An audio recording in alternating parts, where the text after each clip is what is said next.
What's up guys, it's Maxwell with CWL Week 11 action DLZ versus Reddit Omega.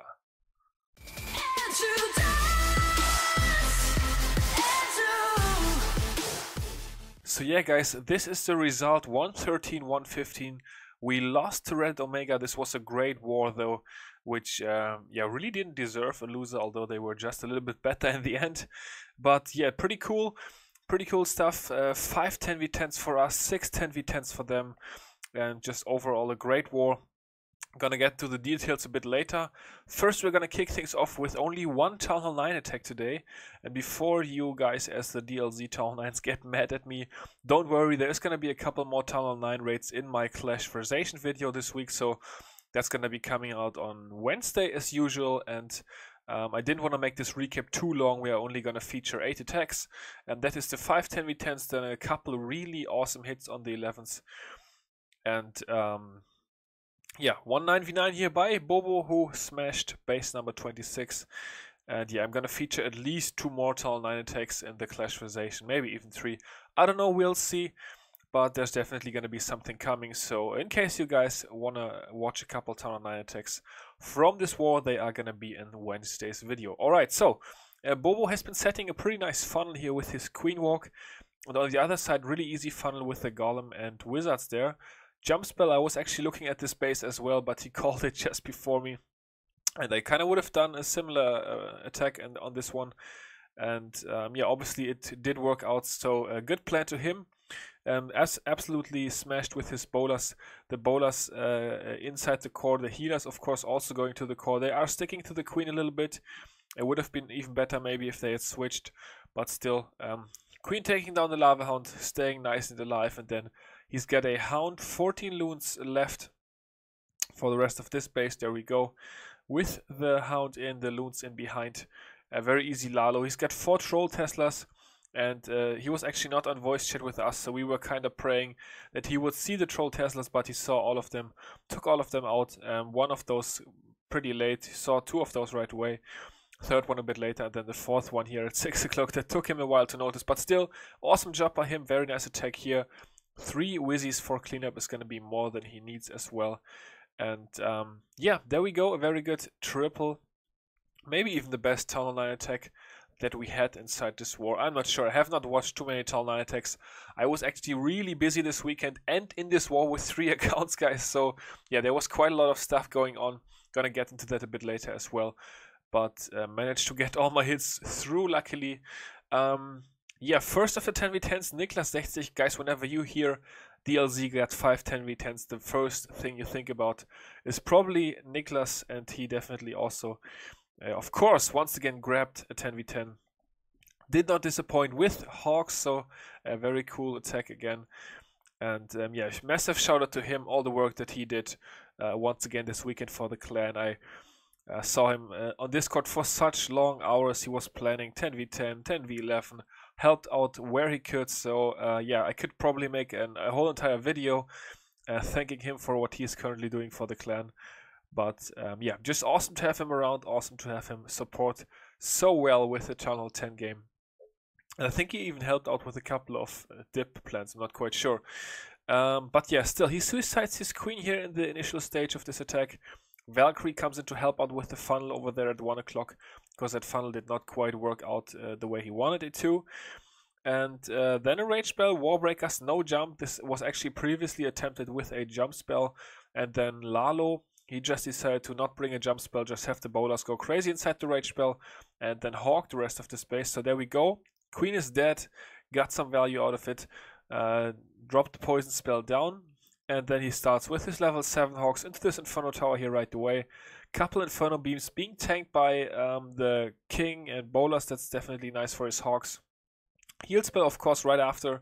And then 4 heal spells for his Hawk part is pretty OP. 3 heals in a freeze, of course. And yeah, with so many spells for the Hawks, that is definitely very nice for the rest of this base. It's going to use the freeze spell. Not going to be able to freeze anything but the Inferno Tower here, but it's all good. There goes the last heal spell right after the Inferno Tower. The Hawks are going to be able to be healed back up. There was actually a double giant bomb lurking behind that Inferno, in case you guys did not see that. but his heal spell was placed properly, so able to take that out, no problemo whatsoever. And then the Expo is gonna go down to the skeleton spell, so great attack here to him. The Hoggies taking down numbers 20, and yeah guys, the rest is cleanup. So let's skip right on up to number 19, where we have Loco with the first of his 2 Tunnel 10 triples actually. So Loco with the 6-pack and also a fresh 6-pack, guys. Talk about amazing. He used minus in both of his attacks and the Golem, so a very similar army. I'm not quite sure if it was similar in every detail. I think he might have even not switched a single troop, so it's definitely pretty funny. Of course, he's using the queen behind the golem. That's actually a strategy that I also used for one of my dip attacks this war, which actually also tripled. So shout out to myself. I went perfect for dips this war. No, I've been more solid again lately, struggled less, which definitely is very relieving to me. Poison spell for the enemy balloon. It is of course important to take out the balloon before it can splash down any miners.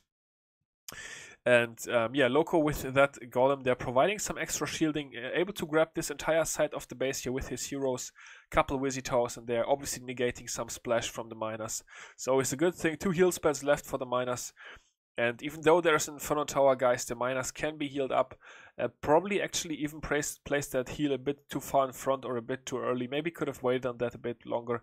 And it would have been even better, but still, with his heroes grabbing so much value for only the cost of 1 golem, that is, yeah, just too much then for the base to still defend. So, awesome stuff to him. Pops a very late queen ability.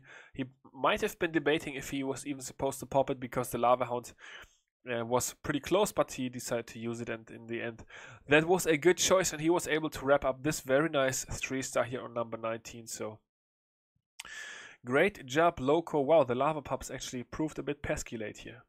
Only a couple miners left, but hey, it's a triple, so all good. Next base we look at is number 17, and that is already the second hit by Loco. And as you guys can see, oh wow, I must have gotten something wrong. Sorry guys, I apologize. I thought he did both attacks with mass miners. So I guess I was wrong about that. He used Bewitch for his second triple. Loco with the second hit to complete his 6-pack. Did somebody else triple with miners? I thought I saw 2 10v10 triples with miners, I'm not quite sure. But DLZ, as you can see, definitely showing some diversity here. The first one we saw was Hawks, then we had some miners, now we've got Bewitch. And yeah, pretty awesome. Pretty nice if you've got so many different attack strategies to triple with at Tunnel 10. And yeah, obviously 5 10v10s is a very good performance, especially against Reddit Omega, but they just did one better than that, and they pulled out 6. So huge shout out obviously to the Reddit Omega 10 versus 10 squad, and gotta say also to the 10 versus 11, especially to the 10 versus 11 squad, because they absolutely smashed us 10 versus 11, used very few hits. We really struggled 10v11 this war. I was in with my 10 as well. I was able to grab 1 10 versus 11 too, but then my second attack also failed, so that was kind of a bummer. Our 9s did really well. In case you're wondering about my Tunnel 9 performance, I tripled 1 and then had a 90-something% time fail with my second attack. So overall a solid war from me, although I'm not quite happy with 2 fails, but still 4 out of 6 is solid. Anyways, our 9s did well. Our 10 versus 11 squad struggled. 10v10 was very good, but we did not have as many 10 versus 10 hits as we would have liked to. Also, there was only 15 Tunnel 10s inside this war on either side. We have been running like 18 over the last couple of wars, so that's of course something to get used to as well.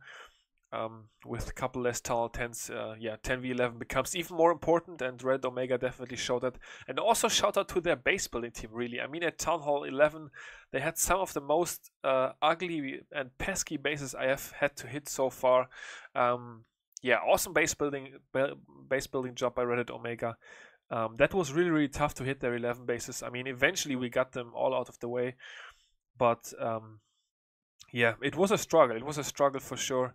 And awesome stuff, as I said, to their base builders there. So yeah, up next is gonna be Oscar with his Lee account here coming in on base 14, also getting himself a 10 versus 10 triple, and this one once again with Hoggies. So guys, 2 hog triples, and I believe the last one is Lalo, if I'm not mistaken. So we will have, once this recap is done, we will have shown 4 different strategies to triple with a tunnel 10. So I think that is pretty amazing, guys. I think that's a really cool recap. Can smash the like button for that, although I usually don't ask for it. But yeah, awesome performance really to the team. Shame that we lost it. It was actually due to a couple of dip fails. We had 2 dip fails late in the war, and that cost us because we were leading on percent. So had we tied Red Omega on stars, we would have won this one. But yeah, that did not end up happening because of those 2 dip fails. So that is really unfortunate, of course. But yeah, that's the way it goes. Sometimes they had a couple of tough bases as well at Tunnel 10, and we ended up not being able to 3-star those even with 11. So I actually think that we failed dip on one base twice, if I'm correct about that. Not quite sure, but I definitely had a couple of really good Tunnel 10 bases.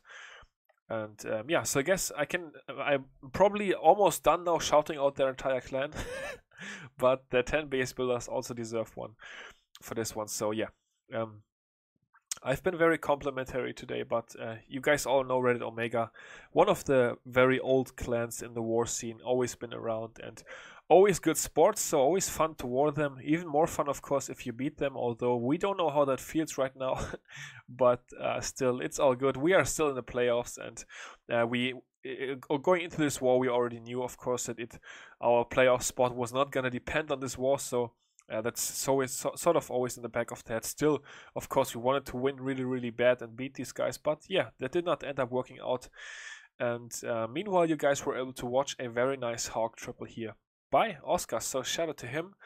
Last 10v10 for today is gonna come by Tamo. He also got himself one. And yes, guys, Queen Charge Lalo, so 4 different attack strategies in those 5 attacks.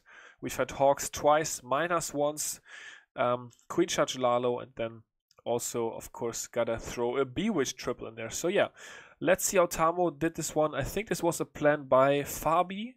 I definitely saw him doing this hit early, and it was, I think, a 95% fail fresh hit or something. So shout out to Fabi as well for this attack. Then Tamo just reproducing it with the perfect execution that finally got it done on this base.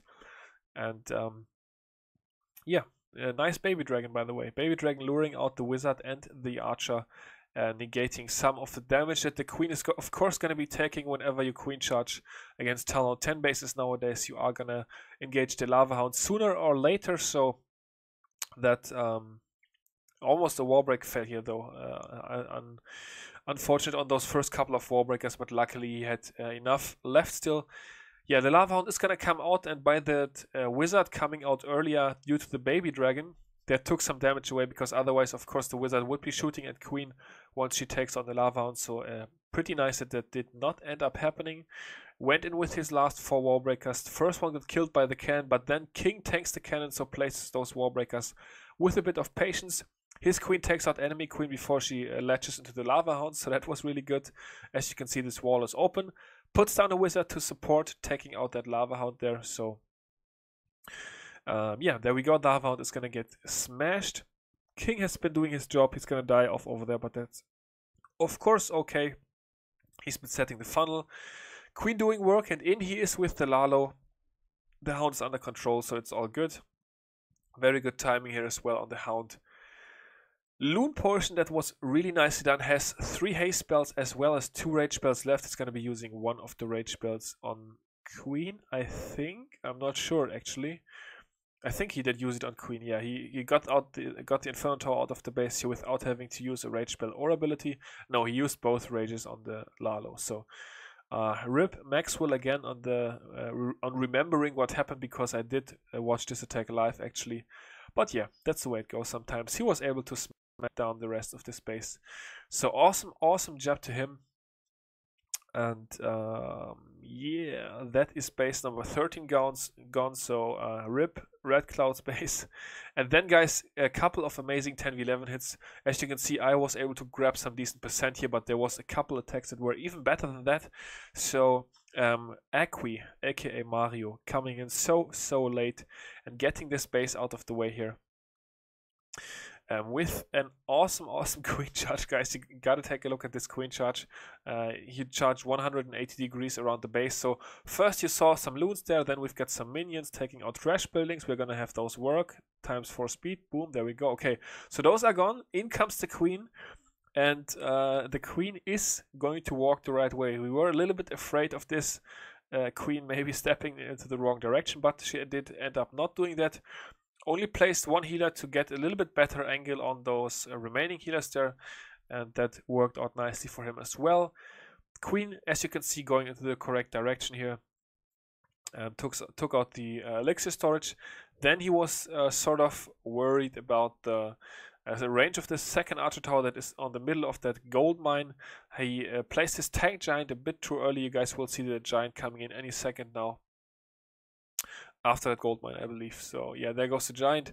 Sort of swagged that because the queen actually did go back to the wizard tower here before she stepped around the wall. So his goal was to negate some damage from this archer tower, because we were afraid about the Tesla right around this gold mine, but ended up there was no Tesla there, so it was all good as far as damage went. He did not want to use a spell or ability for this walk, so that's why he came in there with the tank giant. Guys, it's a nice little twist or tweak that you can sometimes make, and you're gonna save yourself an entire spell or the queen ability. So maybe that's the tip of the day for 10v11 hitters there. Then in with 2 golems, and then of course all his bowlers in behind as well. First only a couple sprinkled in there for some funneling purposes, takes out the laboratory as well, and then once the eagle shot is down, he's gonna crack open the wall. King goes in as well, all the bowlers pull towards the middle, and the queen is also gonna join the party. Little bit late on the poison spell, had to use queen ability, did not want to use it there, but he had to, so decided to go with that. Rage spell down, heal spell is gonna get plopped right there. Perfect free spell. Check out that free spell, guys. 2 expos, Inferno Tower, enemy queen, and even the Tesla that popped after that was also frozen. Queen ends up getting the town hall, and we ended up with a 70-something% 2-star on this base. So awesome hit to him. And also shout out to King Tim for this one. He's gonna know why. And yeah, that is a rip this base 73%. And the second hit on number 2 by Etano, aka Vale, stepping in as the SOS 10 versus 11 hitter. You guys know that Vale is usually going for 10v10, but in this war with only very little, because I said that we had less 10s than we usually had on the roster for this war, and we sort of cut back, or our leaders that made the roster sort of cut back on the 10 versus 11 hitters and stuck with the 10v10 hitters. So we actually had Vale and Mario, who usually do 10 versus 10, come in here to do 10 versus 11. But yeah, that's the way it goes sometimes. Very nice Suicide Heroes grabbing a bunch of percent, as well as setting the funnel for the dragons here. Has an Earthquake and a Poison spell. The Earthquake is pretty much to weaken up the area. The Poison spell just really to slow down Queen. There we go. Zapped the back end sweeper, guys. You can do that with 2 lightning spells. So that is some good value. Comes in with the Lalo here for funneling purposes. The loons are going to get a rage spell for themselves just to take out a couple of defenses. There we go. Lava Hound is to tank the air defense, of course, and also to scout for some bombs. Poison spell down on the defensive clan castle. Queen does not quite step into the poison, but that's okay. He still has another rage spell left in the bag to take out the town hall. Dragons funneling themselves right towards the core. The queen actually also helping out. Pulling the dragons, of course, they kill the queen very quickly.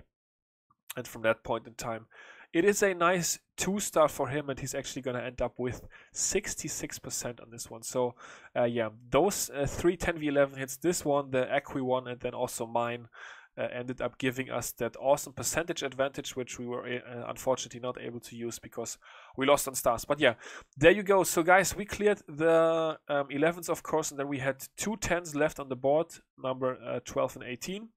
A red Omega 2-starred all the 11s, then tripled all the 10s, so 115 stars. Awesome job to them. No clan yet got 6 10v10s against us. The most 10v10s that we have taken so far were actually 3 by the Swarm earlier in the season. So Reddit Omega with the best 10v10 performance against ZLZ ever. What was the difference in this war? We had 2 dip fails, they only had 1, and then they had 1 more 10v10, as we already talked about now. So yeah, that's your star differential right there. So had we been a bit more solid on the dips and perfect dipped, we could have won, but that's the way it goes sometimes. Shout out once again to Reddit Omega. Awesome war, really fun. I'm sure it was the same for you guys. Probably even more fun since you won. But yeah, best of luck to you in the playoffs. We are also going to enter the playoffs, and we have got the Immoral Thieves next week. So that's going to be a cracker as well. And yeah, hopefully we can win that one and advance to the second round. But we'll see. Until that time, guys, thanks for checking out the recap. Until, I said it twice now, right? Bye.